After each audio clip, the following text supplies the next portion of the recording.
I want to thank you all for coming to our session. We have some opening remarks for you, both Erin and I. I'm going to take about 15 minutes to give some opening remarks that are a little bit more theoretical, dabbling into a little bit of history, and then Erin's going to talk about some real-world examples and give us a bigger picture of things. And then we're actually going to turn this into a bit of a writing workshop to work on a syllabus statement around student privacy. So if you haven't brought a device with you, we do have an Etherpad set up so that people can collaborate together. But if you didn't bring a device with you, then we'll encourage you to at least think about the syllabus statement, maybe talk about it with a neighbor, and then we'll have some time for reporting out as well.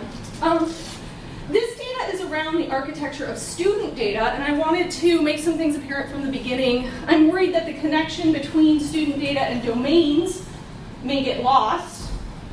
So I wanted to issue a reminder about the connection between domains and digital literacy to build capacities toward critical considerations of digitized representations of self. To kick things off, I'll be making the case for education in terms of student data privacy. I think it's important to call out that education is one aspect of what is probably going to be a larger solution.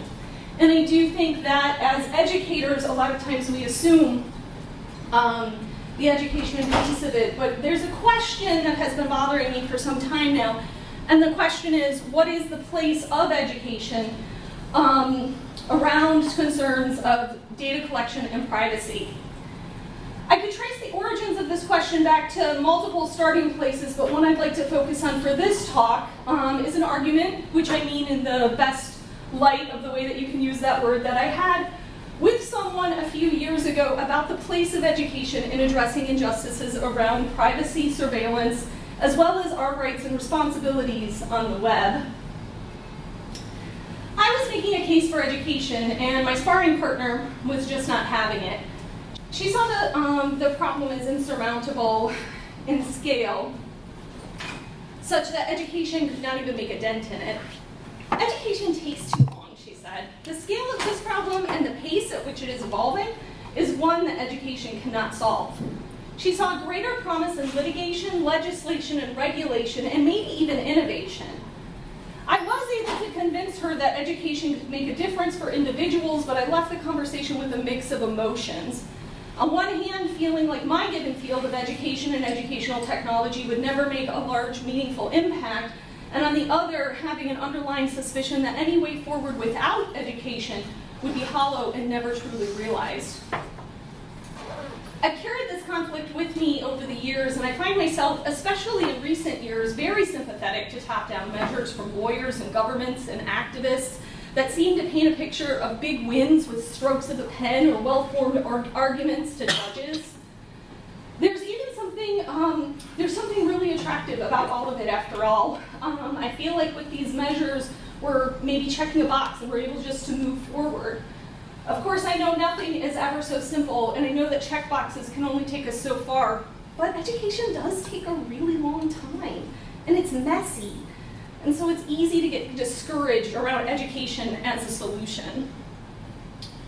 One approach I use when faced with conflicts like these is to look at hints from history. It's hard to find examples that fit exactly, but one can sometimes find familiar overlaps that can provide hints for the way forward. So in trying to find something that could help me make a case for education in the face of systemic injustice, I remembered the Highlander Folk School. I knew the folk school had worked during the civil rights era to educate and empower people against grave injustices, and I was familiar with the founder, Miles Horton, through the book We Make the Road by Walking, which was a conversation between him and Paulo Freire. But I had always wondered who were the people behind the movement that they were talking about, who were the people that were actually teaching in the schools. So I started to dig deeper into the history of the Highlander School, and I found a connection that I was looking for in the story of Septima Poinsett Clark. Clark was an educator and civil rights activist in the rural South during Jim Crow. As an African-American woman, she was not allowed to teach in the Charleston public schools. Instead, she taught out in the rural areas of Johns Island. By day, teaching children in the school systems, and on her own time in the evening, she began a literacy program for adults to teach them to read, to enable them to pass the literacy tests for voting. Clark was, of course, not adverse to litigation, regulation, and she worked with the National Association for the Advancement of Colored People, the NAACP, and the Southern Christian Leadership Council, the SCLC, towards litigious and regulatory solutions. But she was a stark proponent for education, and she believed that education could empower marginalized groups in ways that litigation never could. I found several sources on Septima Clark, but one that stood out to me for this purpose was from Tomiko Brown-Nakin, entitled "The Transformation of Social Movement into Law, the SCLC and NAACP's Campaigns for Civil Rights Reconsidered in the Light of the Educational Activism of Septima Clark." In reading this article, it occurred to me that in every turn with regulation, with every advancement through litigation, oppression just found a way to get around things.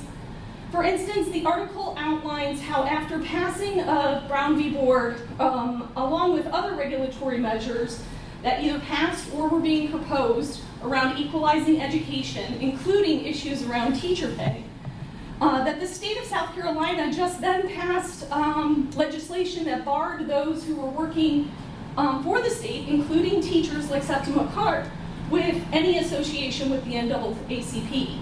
At the time, Clark was a vice president of the NAACP, and she lost her job as a teacher for refusing to renounce her affiliation with the group.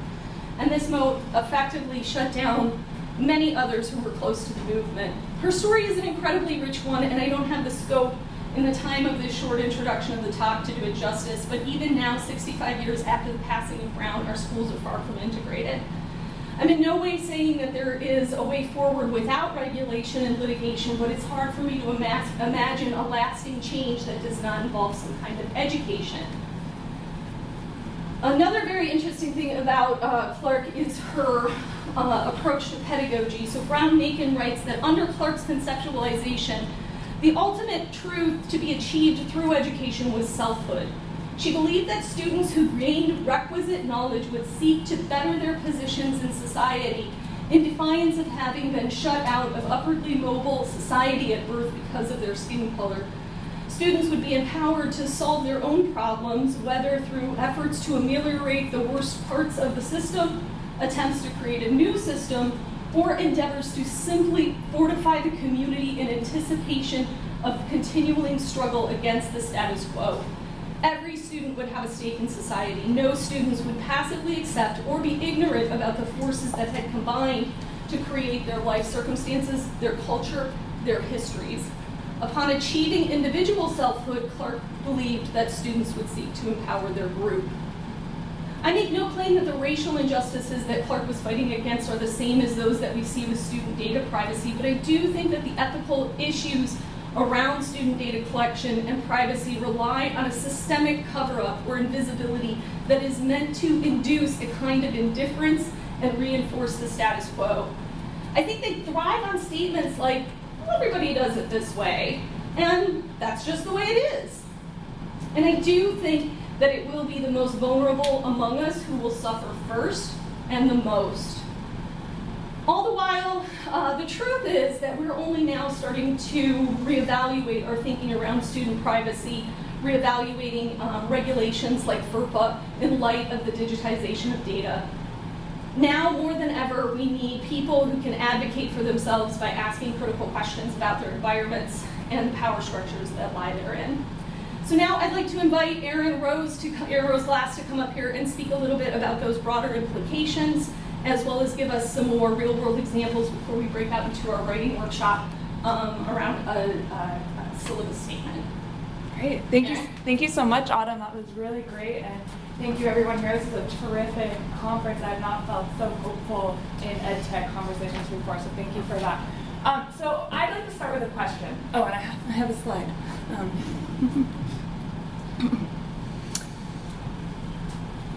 If we could snap our fingers and suddenly protect all student data from being collected for purposes outside of student consent, would that solve the core underlying problems that are causing student privacy issues? Certainly such protection would be a wonderful thing to happen and something we need to be working towards. But what I want to suggest here is that our problems with student privacy require more than simply stricter policies and more privacy-oriented technological practices.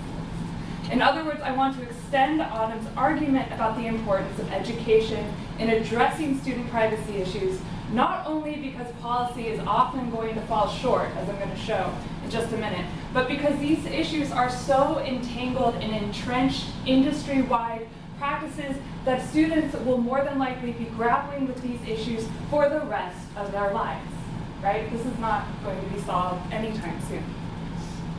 It is important, therefore, that we empower students as much as possible to recognize the many different data practices mediating their education and their broader lives as human-made decisions that they can and need to help reshape, rather than inevitable natural givens.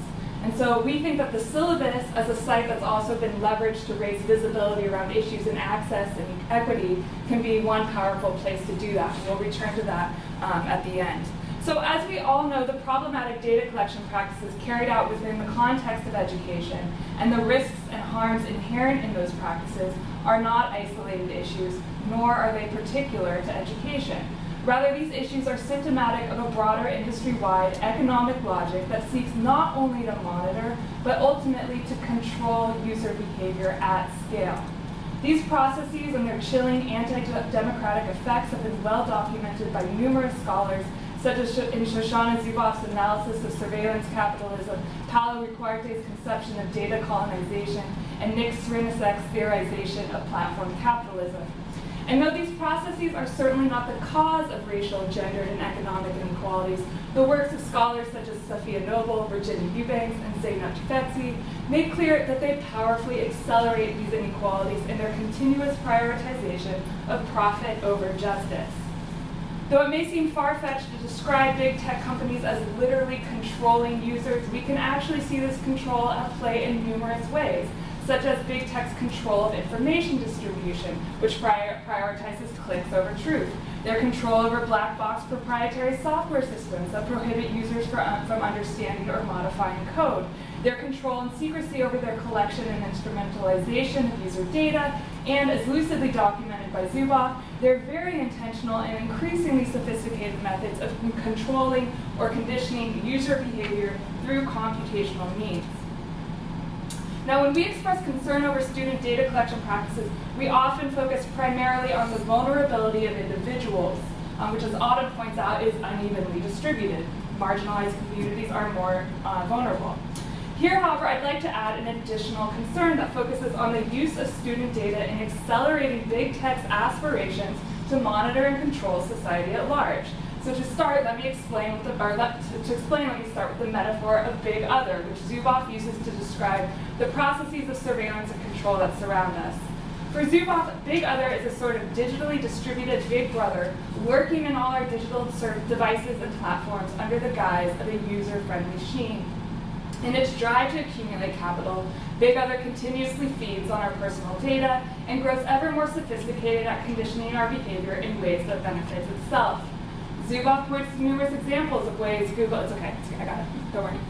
I know, my coffee anyway. Of ways Google, Facebook, and other tech industry and research boards embody this Big Other ethos and includes interviews with high-level software engineer, and includes interviews with high-level experts that are quite frank about this ambition. The goal of everything we do, one software engineer explains, quote, is to change people's actual behavior at scale. We want to figure out the construction of changing a person's behavior. And then we want to change how lots of people are making day-to-day decisions, unquote. So this is business practice, it's not sci-fi. And this control, of course, relies entirely on student data. Now, as an aside, just in the spirit of this conference, is anyone familiar with this awesome movie? They Live, John Carpenter, 1988. And so, right, the plot of this movie is that basically there's a secret alien ruling class that's controlling the population by embedding subconscious messages in the media. And one day, this guy, Nada, I think is his name, finds a secret pair of glasses, and it's kind of funny, because didn't we get glasses? Right! Oh my God! And he goes into this magazine store, and he takes a look, and what does he see? Oh my gosh. He can see what's really embedded in their media, and it's these commands. Okay. So like these glasses, Zuboff's metaphor of big other invites us to see our phones, our computers, our email platforms, our search engines, and so forth, not simply as useful tools that enable us to collaborate and communicate, but as the eyes, ears, hands, and brains of an alien creature that is using us for its own interests. And if we take these glasses into our classroom, lo and behold, we'll see Big Other is also there too. And so what I want to drive home today is that Big Other is not only violating student privacy in ways that we should, be concerned about, of course, but it's also feeding on student data to gain its own strength. And the sale of Turnitin, the recent sale of Turnitin for $1.75 billion to a media company, not to an educational company, is a case in point of the intensifying value of student data for broader industry purposes. And so each time we engage with these tools, we might think of ourselves as helping Big Other grow the strength and influence of its own bodies and brains within higher education, but also more broadly. And that, of course, means that we're helping it grow more resistant to our attempts to change it. So there are numerous observations about how the strategies of surveillance and control are affecting the core processes of higher education. In the 2019 Spark Landscape Analysis, Claudio Especi et al. Describe how data analytic companies, which were once called scholarly publishers, are transformed. Look at that. Are transforming research and education infrastructure across universities. Here we go. I want to read this. Through the seamless provision of these services, such as learning management system, workflow tools, assessment systems, these companies can invisibly and strategically influence and perhaps exert control over key university decisions, ranging from student assessment to research integrity to financial planning. Data about students, faculty, research outputs, institutional productivity, and more has potentially enormous competitive value. It represents a potential multi-billion-dollar market, perhaps multi-trillion, when the value of intellectual property is factored in. But its capture and use could significantly reduce institutions' and scholars' rights to their data and related intellectual property. A set of companies is moving aggressively to capitalize. So this report is primarily concerned with scholarly publishing, but you can see what we're up against, right? I mean, scholarly publishing isn't the only thing that's going to be impacted by this sort of colonization by big tech on institutional infrastructure. Okay. Now, of course, the growing control over educational processes by tech is, of course, not new. As Siva Vayadhayanathan observed in 2009, universities were undergoing a Googleization given the transformational ways Google services were being incorporated into a variety of academic practices, such as research, education, libraries, email, and so forth. And to be sure, this Googleization came with many benefits. Many of us welcomed it in comparison to many of the sluggish sort of university IT tools we were working with. But it also allowed Google to impose its values, interests, and control on many aspects of research and education without the academic community's input. We've seen a lot of important critical responses to these issues. There's, of course, the fantastic writing on student privacy and student data by Chris Gilliard, Audrey Waters, Esty Beck, Jesse Stommel, Sean Michael Morris, and many others. And then the wonderful and unique student-centered approach to educational technology that we're celebrating here at the Reclaim hosting and with this broader community. To toot my own horn, because I have to for funding, travel funding purposes. But I'm also quite proud of this project. This is a digital commons I run at UC San Diego. We've extended this commons to the local community colleges and the state university.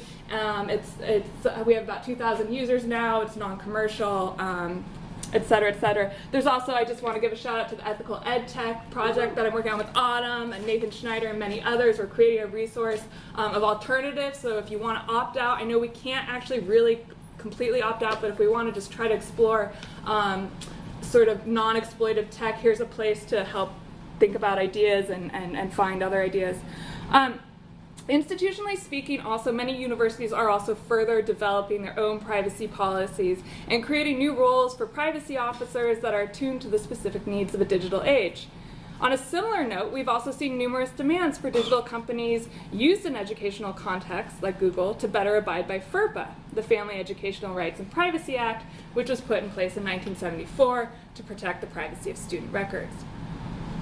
These are all important steps that I hope we continue to support and develop. However, none of them, as they stand, completely solve the problem of protecting student privacy, nor do they fully account for the more complex ways student data is exploited for corporate benefit. That is to say, we have not yet come to a consensus about the ethics of student data use in ways that go beyond concerns about personal privacy. So I want to name one example here to help me, and I'll wrap up. So take, for example, the case of FERPA and Google. FERPA was proposed by Senator James Buckley in 1974 as a means to protect students from being negatively labeled on account of their personal data. And the key strategy for doing that was to make sure that all data that was collected and used was anonymized, right? The way of protecting student privacy was to make sure that there was no personally identifiable information, right? The catch then is that student data can still be used and collected just as long as the name isn't attached to it. Today there's several problems with that, right? One, just in the age of big data, it's really impossible to anonymize data. You can figure out who did what, even if you don't have that official name or index number. But two,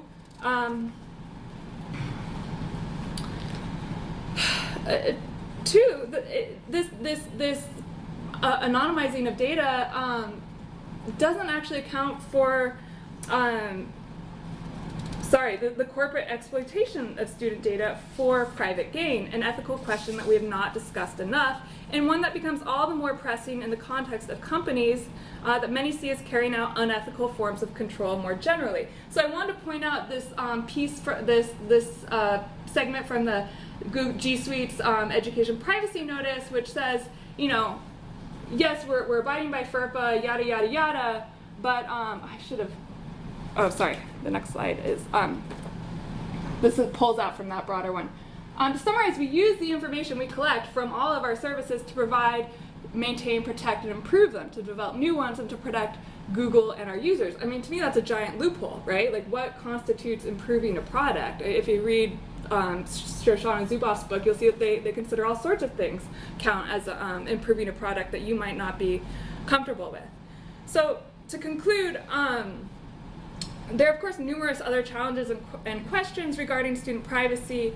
What I'm trying to point out here, however, is that the ethics, legality, social harms, and even potential benefits of data collection practices are still very much open questions, and ones that will necessitate debate and advocacy for much time to come. One of the most important things we can do then is not steamroll over these issues when we're asking students to use different forms of digital technology in the classroom, but rather draw their attention to the fact that there are many unanswered questions and competing views regarding these practices. And even if there were a fairy godmother who could magically protect student data, and by the way, there's not, we still need students to learn to question the data collection practices happening all around them that are all too often treated as routine, unproblematic, inevitable, and necessary. So that concludes my portion. And what we thought we'd do, and Autumm, do you want to come up and chat? Yeah, sure. Yep, okay. So now we're going to kind of turn it over to you, and the idea is to create something that hopefully will be of use to people on a broader scale. So full disclosure, Erin and I are working on an article. We're hoping to maybe turn a lot of this into an article, and a big part of it that we'd like to be there is a statement that anybody could kind of copy and paste into a syllabus that would serve as something that would help students to think about their data and their what's being done with it. We're kind of thinking of it as a low bar thing that could be done in any class, so it doesn't have to be that you teach a class that has a focus on digital citizenship or digital studies. You can teach anything, but just put this in your syllabus, and hopefully it will at least be something that as students are reading through will prompt them. We understand that this could be problematic, especially if you start considering it from multiple perspectives. So we have a draft that we're going to give to you that you can pull up on a digital device, and we'll pull up here. And we'd like you to kind of work with it and think about it from the perspective of the student, think about it from the perspective of a professor, think about it from the perspective of an administrator, especially as we're turning more and more of our syllabi into administrators. What would something like that look like? And if you find it too problematic to even work with, just think about it as a thought experiment, right? What would it look like? What would it take for something like this to exist? And so we basically got an Etherpad. I'm going to throw up a short URL that everybody can use to get to it here. You can work individually or in small groups. And about 10 minutes at the end, we'd like everybody to kind of share out and talk about things. If you want to talk about things in a larger group, we're open to that as well. Also, like I said, we're planning to do this. Article, and if you'd like to have your name be acknowledged in the publication, please let us know. We'd love to have a little acknowledgement section and include names of everybody who participated, who wants to be included there. Do you want to say anything else about the exercise? Well, just to add and maybe kind of echo some of the things that you're saying, one reason I really wanted to do a project like this is I encounter a lot of educators who do care and would do something, but they don't have the time to do it themselves. They also don't think of themselves as experts in this. So I think that there's a power in having the community come together and create some sort of statement that we feel like, you know, that we're all on board with, and that we can distribute for folks that don't have a lot of time to I don't know, deal with these issues in their teaching. And like Autumm said too, this is really intended to scale out so that folks that don't teach digital literacy but use digital tools can participate in some way. Yeah, and I mean, we're really at the point now where it's not a choice, right? Everybody uses digital tools. If anything, you're using the SIS, right? Even if you're not using the LMS, you've got to use something. So we found it to be really problematic that to have a statement necessarily. So what we did was, you'll see in our draft, it's basically a beginner statement, but then a series of questions that you would encourage. As a professor, you would be encouraging your student to ask these questions of themselves. And there's a little disclaimer in it that says, like, I might not have all the answers. There might not even be answers for some of the questions, some of the concerns that you may come with. But I want to empower you to ask the questions. I want you to ask the questions. And if you, after asking yourself these questions, you have any further concerns, I'd like to discuss this with you. Please come and talk to me about this. So you can pull it up on the Etherpad. The short code that I created for it is a.digsys.org/1. Just trying to keep it really, really short and trying to stay away from bit.ly. I also want to give a shout out to Tim Clark from Muhlenberg for helping me set up URLs on my own domain so that I could do my own short codes rather than use bit.ly, which is really problematic for lots of reasons. Also a big shout out to riseup.net for, that's how we did the Etherpad rather than trying to do Google Documents. So we're trying to stay away, trying to use the ethical tools at the same time. So please feel free to jump in there. If you have any questions for us, feel free to pull us aside. Feel free to partner up or work alone. And I'll shut up and let you all work for a little while. Should we pull it up too up here so that people can see it? Is that a link? It didn't link, did it?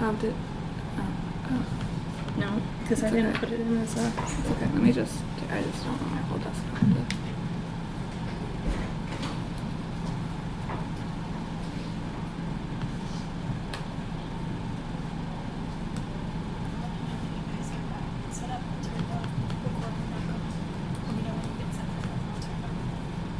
Oh, yeah, it cuts out every time Oh. Okay. Interesting. Is it just recording audio? Both. And screen? Yeah.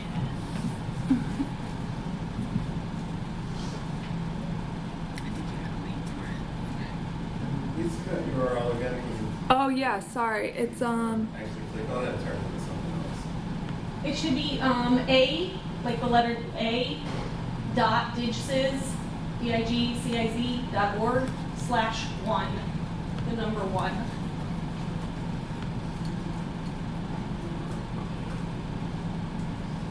I can put it up here too.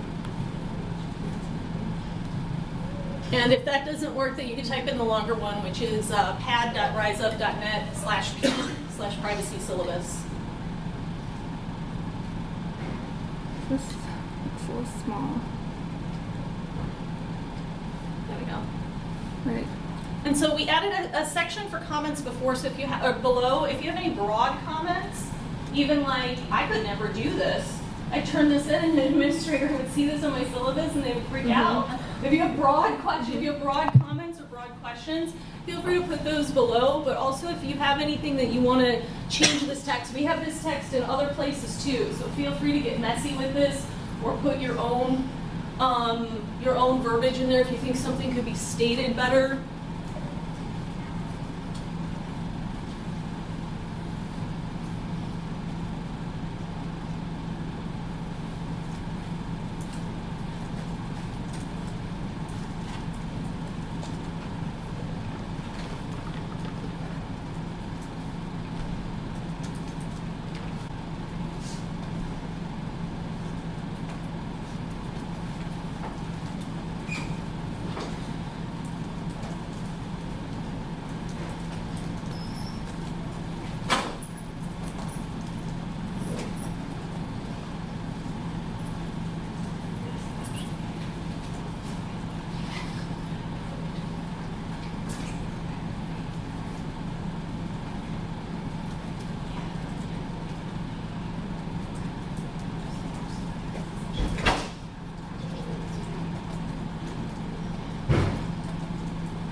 Is it shutting off even when it does that? Oh no, really? That's okay.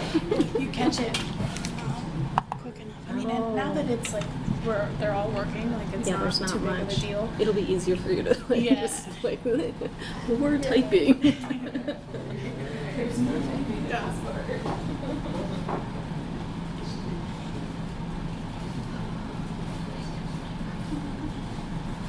leaving it over here.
We will ask if you'd like to be named in the article in the acknowledgement section. Maybe you could just, would you guys feel comfortable putting your names in this document? Otherwise, please reach out to us on Twitter. Or email, which we can put in this document. Keep working, we'll put that up, that information up, and then we'll come back around for some discussion. So just maybe leave a little bit more time for a little bit more work while we put some info up here. And then we do have some time for kind of group discussion. We've got a lot in this document, a lot of really good thinking here. So, yeah, I definitely like to dive in. Oh, okay, cool.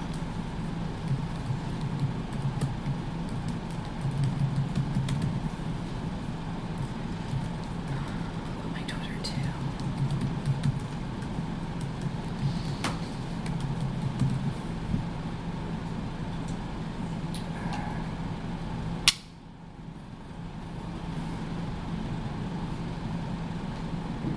you see the names? We put them up in the, just in the upper right-hand corner.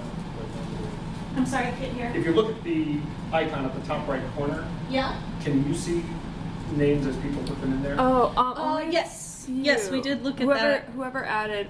There wasn't very many people who did, but yes, put your name in there if you'd like to as well.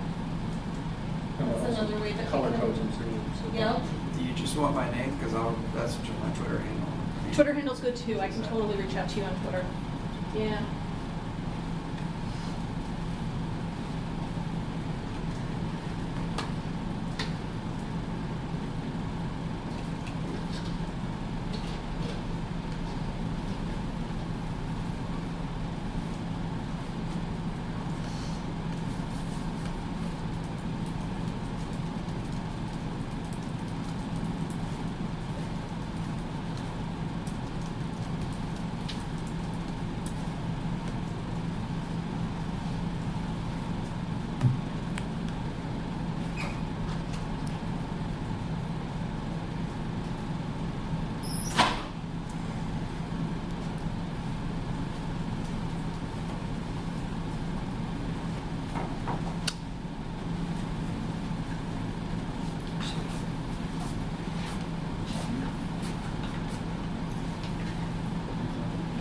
Do you folks want more time, or should we share out?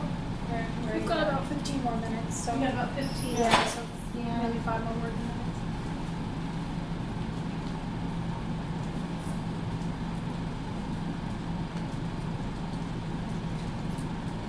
Maybe 5 more working minutes. And then we'll do a share out.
I believe that's the clock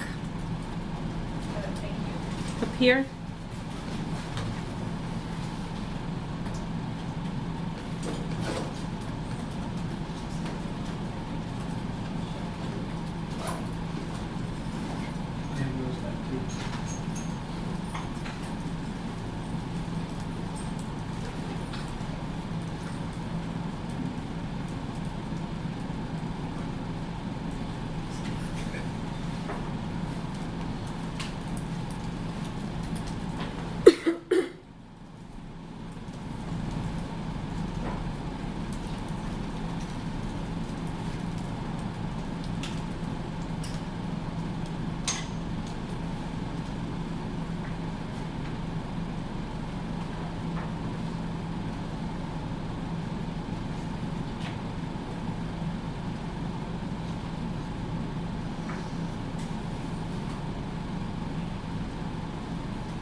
Okay, we got about 1 minute left, and then I'm going to pull us back together.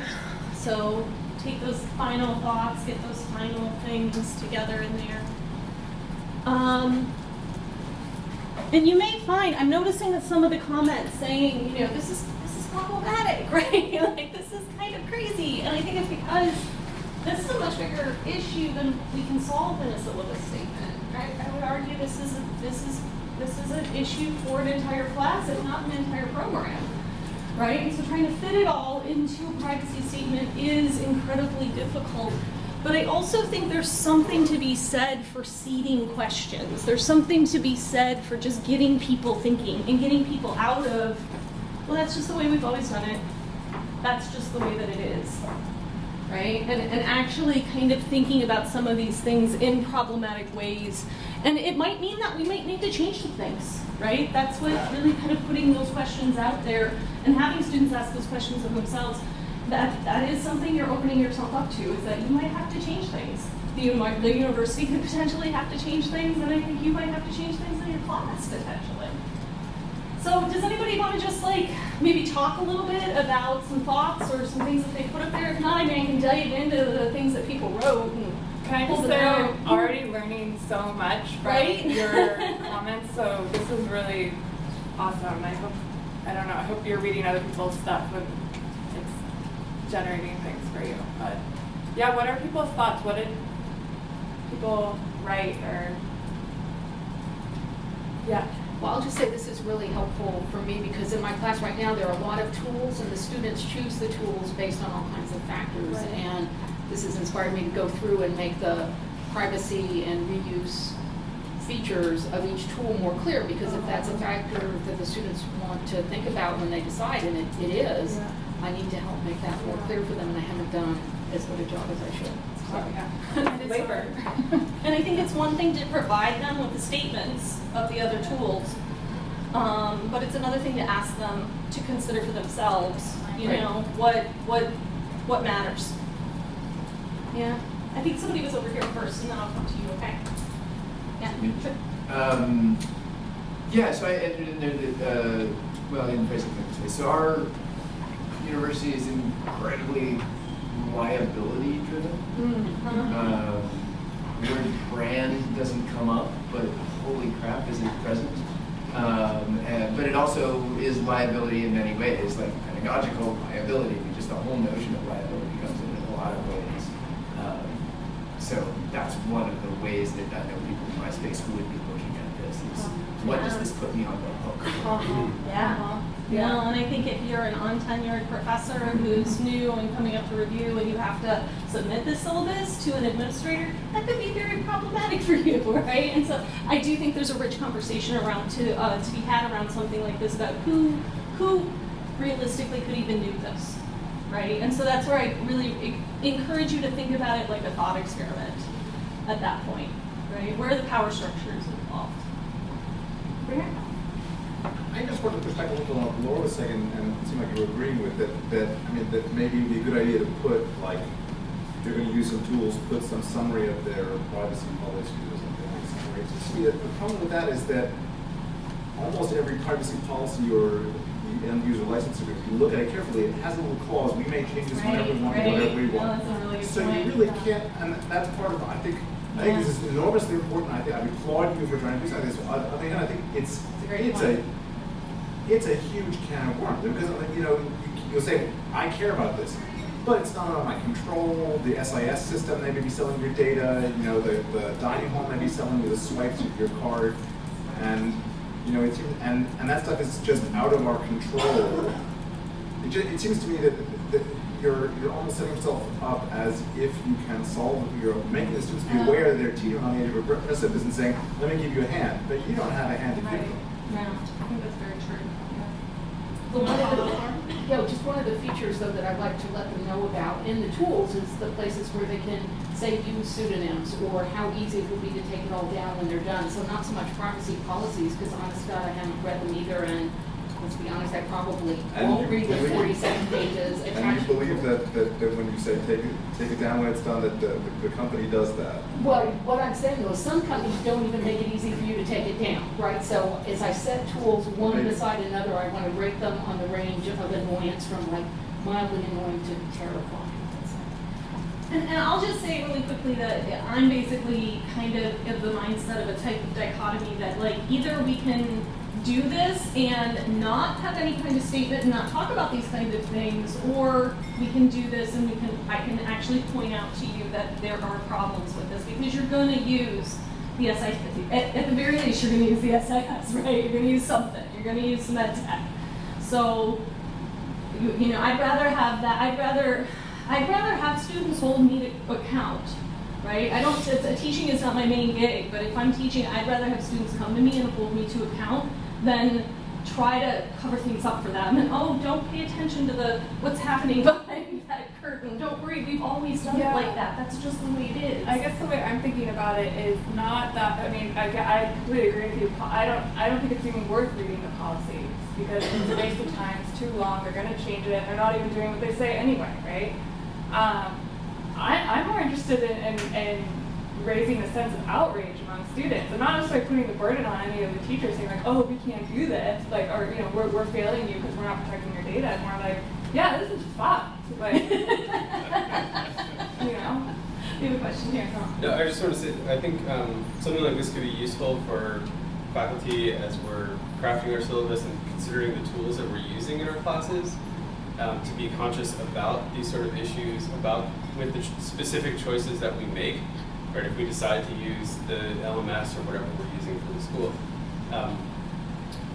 But there are some of the technologies that the students are going to be using to engage with the course that are out of our control and out of their control. Something as simple as their email address, right? My college, the students' email is all through Google.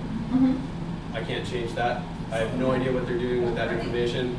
All I can do here is let them know that it's there, but it's also college policy that, you know, students are expected to read their college email, right, and respond to things that are in there, so I can't tell them to get off of it either. Sure. So there's not saying that we shouldn't do this. I think this is hugely important, but there's lots of places where we're all wrapped up in this and really, yeah, we're cornered in some ways, yeah. Is it here? And then back there.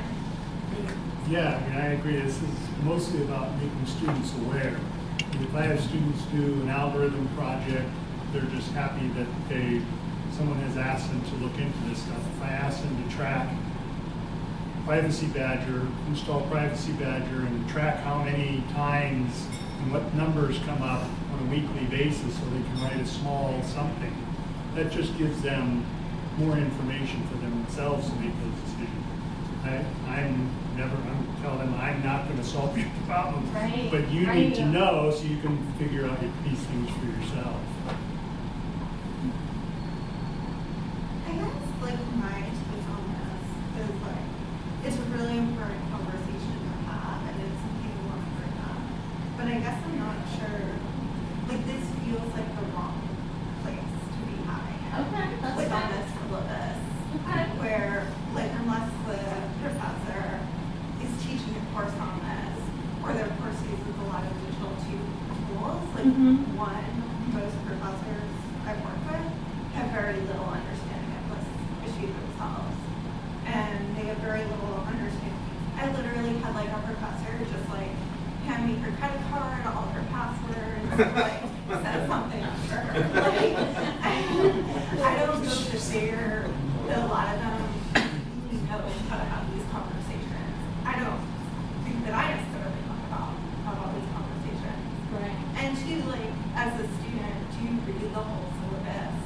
Do you read this like No, it very much also feels like one of the policies at the end of the syllabus, right? Right. And so, yeah, I mean, it's not going to affect everybody, and not everybody's going to be able to take advantage of it. So as a practical tool, I agree with you. It's definitely limited, but I think it's important. It's an important tool for us to use to think about how we could do that across disciplines, across different courses. You know, if it doesn't belong in the syllabus, then where does it belong? yeah, Time for one more question. One more question and like 5 hands just shut up. But we do have a 10-minute break, so you guys can continue the conversation outside. I'm gonna do Carol because she's got her hand up the highest. I was just going to say, I do think it's a very useful exercise, whether that be in syllabus or perhaps in a community contract that's negotiated with the students around that, a general social contract that the class comes up with as a whole, as sort of a student-generated syllabus, in addition to the legally binding one that for our campuses we have to have. But my real question is this, is that I believe you both have seen examples of something kind of like this in the past and wondered what you would put there. Did you have a general idea of how you might have created this either that you did see?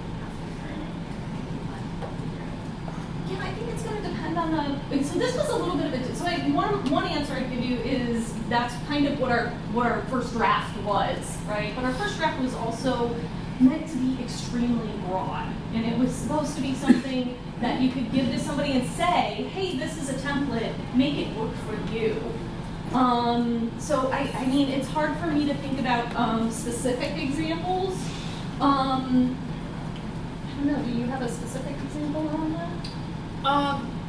So I haven't taught in a course for the last year, so I haven't had an opportunity. This idea came up for me when I was writing a blog post last December about ways we can resist surveillance capitalism in the classroom, because I take your point that maybe the syllabus isn't the right place for this, but also I take Autumn's point, where are we going to address these problems, right? I wasn't right? saying that. No, I know. Yeah, no, I meant the woman behind you. Yeah, so it was like a syllabus is one tool in education, because I feel like institutions of education are right now teaching us to passively comply with the digital tools because we're not calling them out, right? And what other site are we going to call them out?